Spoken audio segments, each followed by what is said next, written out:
Deseo expresar mi apreciación, mis puntos de vista respecto a lo que está sucediendo en la Gran Logia de Cuba y en la masonería en sentido general en Cuba. Primero, desearía que se supiera la situación problemática por la cual está atravesando la masonería en Cuba. Esta situación es derivada no de la casualidad ni de un momento determinado. Lo que está sucediendo en la masonería cubana es el resultado de muchos años de acumulación de lo mismo. Ha sido como un resorte que se va cargando, se va estirando y llega el punto que tiene que liberar esa energía. Eso es lo que está sucediendo. No es un hecho fortuito, no es un hecho casual. No hay casualidad. Desde mi punto de vista y resumiéndolo, yo lo veo como un gran espectáculo que lejos de enaltecer esta grandiosa institución, lo que hace es denigrarla. Se han expuesto a la luz pública las zonas oscuras de la masonería. No es la primera vez que sucede. Soy partidario además de que el color rosa, ya sea en la masonería o en otra institución o grupos de personas, que todo sea color rosa, eso es dudoso. Pero la masonería tiene sus reglas, tiene sus patrones, tiene sus usos y costumbres por muchos años. Por muchos años. Desde antes de 1717, ya esos códigos existían dentro de la masonería, que es lo que le ha permitido llegar hasta este momento. A ver, aquí tenemos un dilema en lo sucedido el día 6 de julio del 2025. Eso tiene un precedente que fue el 25 de mayo del 2025. En esta fecha, Maiker Filema Duarte fue destituido en una sesión extraordinaria convocada por la alta cámara masónica. La votación se hizo según los estatutos, se llevó a cabo al pie de la letra. Existían en esa alta cámara 117 representantes de las logias de todo el país y existían 121 miembros en funciones. 121 miembros en funciones. Los masones partidarios de Juan Alberto Casel Linares, eso ya fue el día 6, con el precedente ese del día 25 de mayo, de la destitución de Maiker Filema Duarte. Masones partidarios de Juan Alberto Casel Linares intentaron entrar pacíficamente a la Gran Logia de Cuba en protesta a la sesión convocada por Filema, manteniéndose allí hasta altas horas de la tarde, estos masones. Filema, como un totalitario al fin, porque si la gran mayoría determina que no siga como gran maestro, él no tiene la capacidad ni personal ni legal de pensar que puede mantenerse en el cargo de gran maestro si ya fue destituido por los masones la gran mayoría de los masones de toda la isla. Filema no acepta esa destitución y la considera ilegal. No sé qué basamento tiene para eso. Yo pienso que las razones son oscuras. Las razones que da Filema y que él posee como aparente dueño de la verdad y de la legalidad, tiene razones oscuras, puesto que su comportamiento lo demuestra. Su comportamiento demuestra que está amparado por el Ministerio de Justicia. El Ministerio de Justicia y las autoridades cubanas. Porque a pesar de ese comportamiento de Filema, él se ha mantenido firme ahí, en esa posición, que no va a entregar el cargo, que él sigue siendo el gran maestro. Sin embargo, los hermanos de toda la isla no lo reconocen como tal y se ha robado el derecho de suspender a logias, de suspender hermanos, como una costumbre ya desde hace muchos años dentro de la Gran Logia y de la Cámara Suprema de Justicia Masónica. El ministro de Justicia de la República de Cuba, cuyo nombre es Oscar Manuel Silvera Martínez, explicó en televisión que ellos no se entrometen, es decir, el Ministerio de Justicia no se entrometen en los asuntos masónicos.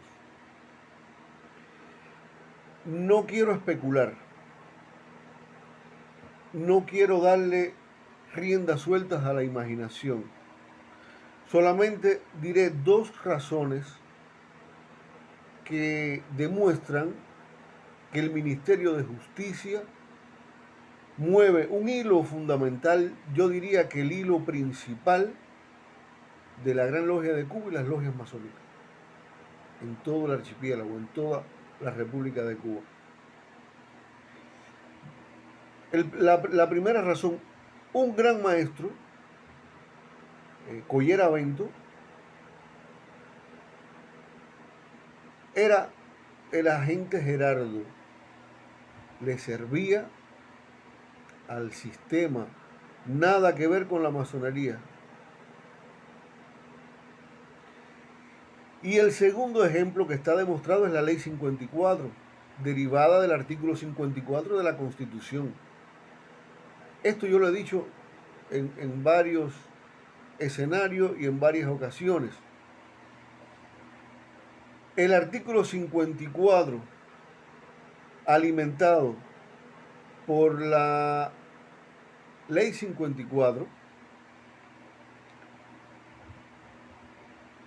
lo que hace es tomar por el narigón a las instituciones religiosas y fraternales. Tienen la facultad de intervenir en cualquier situación que se dé en esas instituciones, aparentemente autónomas.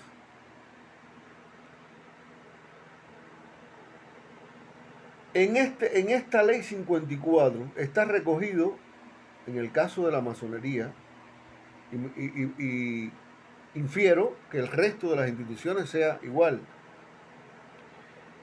Cada logia masónica debe entregarle una copia del acta de lo que se trate en cada sesión al órgano de relaciones que pertenece al Ministerio de Justicia.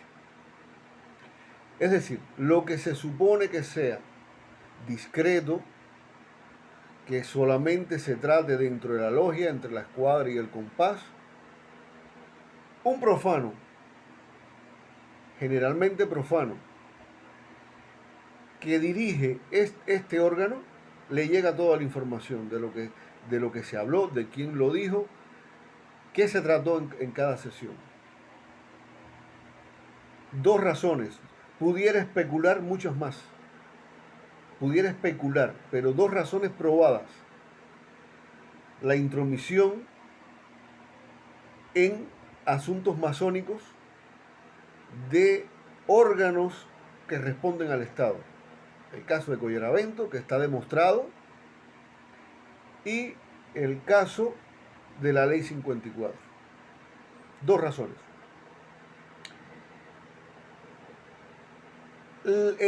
Anteriormente o posteriormente existió el problema de Mariurquía. También apeló al MINJUS, al Ministerio de Justicia, al órgano de relaciones, cuando robó $19,000 americanos perteneciente al asilo y no quería soltar el cargo, y apeló y se escudó y se respaldó en el órgano de relaciones. Y ahora viene el caso de Filema, que también apela y se escuda con el órgano de relaciones. Se sienten protegidos no por la constitución masónica ni las leyes masónicas, se sienten protegidos por las leyes civiles, por las leyes que son el puente entre la masonería y el Estado en Cuba. En el caso de lo que sucedió el pasado día 6, pudiera poner disímiles de ejemplos que han pasado a lo largo de la historia, aunque no iguales, sí tienen el mismo aspecto de contradicción entre masones. Lo más icónico fue la delación del masón Carlos González Boet al hermano Andrés Puentes Badel y el fusilamiento en San Juan de Wilson, allá en El Cobre, Santiago de Cuba. Dos masones, y uno le dio muerte al otro masón, a Andrés Puentes Badel, que hoy por hoy es el maestro masón mártir de la masonería. Eso es un ejemplo de los tantos ejemplos. En cuanto a grandes logias, todos sabemos, sí, los masones sabemos, que existía en 1859, es decir, se creó en 1859 la Gran Logia de Colón, y en 1862 se creó el GOCA, el Gran Oriente de Cuba y las Antillas. No fue en la masonería oficial, la masonería regular, que se gestó la guerra del 68, a las cuales todos los próceres, los mártires, lo que los masones conocemos y tomamos como bandera en nuestros discursos, no pertenecían a la Gran Logia de Colón, pertenecían al Gran Oriente de Cuba y las Antillas, que se creó por Viriato de Covadonga para conspirar contra España. Otro ejemplo, por ejemplo, en las logias Bayamo, que está recogido, en las logias de Bayamo participaban masones españoles y masones cubanos, donde se conspiraba. Dentro de las logias todos eran hermanos, todos eran masones, pero los cubanos conspiraban contra Udaeta, por ejemplo, que era el gobernador de Bayamo, y ahí se gestó la sublevación de Bayamo. Entonces no es un fenómeno reciente esto que está sucediendo. Lo que pasa es que en aquellos años las contradicciones eran en pro de una Cuba libre, de una Cuba independiente, ideales patrióticos, en pro de la patria en sentido general. Esos masones que nos antecedieron tenían en cuenta a la patria dentro de las logias. las logias en Cuba, anterior a estos tiempos, tenían como premisa principal, es decir, específicamente en Cuba, hablar de patria era hablar de masonería, porque fueron los que hicieron patria, los masones. Después en la guerra del 95, aunque no se hizo dentro de las logias, no se gestó dentro de las logias, sino en la creación del Partido Revolucionario Cubano por Martí.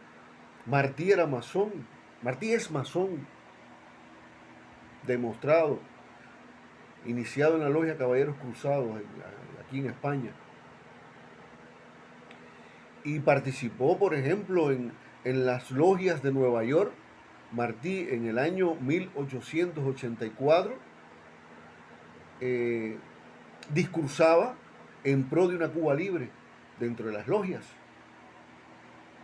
Escribió en ese año un tratado que hizo Herbert Spencer Lewis, masón también, relacionado con el socialismo. Eso está recogido en el tomo 15 editado en Cuba de las obras completas de José Martí. Está sintetizado lo que pensaba Martí respecto al sistema que hoy impera en Cuba, hablando en 1884, siempre pensando en Cuba. Entonces, yo considero que ya es tiempo de que los masones cubanos, que la masonería en Cuba, comiencen a pensar un poco más en el país y no en las logias solamente. Que las logias sirvan como escuela para crear un mejor país, para crear un país diferente del que tenemos en este momento. No hay que ir a las armas como fueron los del 68 o los del 95.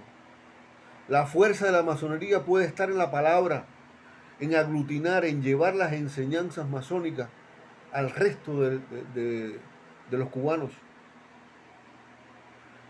Ya no es agradable escuchar a los masones hablar de la historia, de las bellezas históricas de los masones que nos antecedieron, si en este momento, en este minuto, Cuba está atravesando por una gran crisis en todos los sentidos y la masonería mira hacia otro lado. No es probo, no es limpio. La masonería debe decir la verdad, siempre con educación, siempre con elementos contundentes, pero no quedarse callada ni mirar hacia otro lado.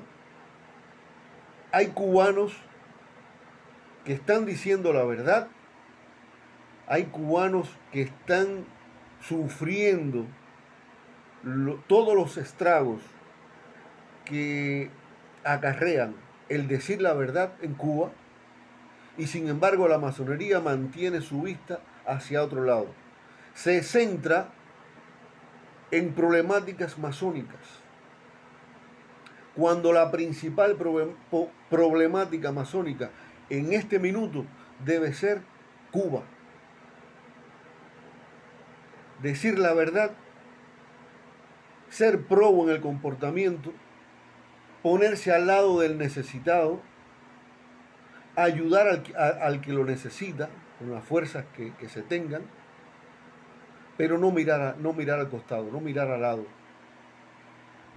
Basta ya de vivir de la historia hay que hacerla ahora.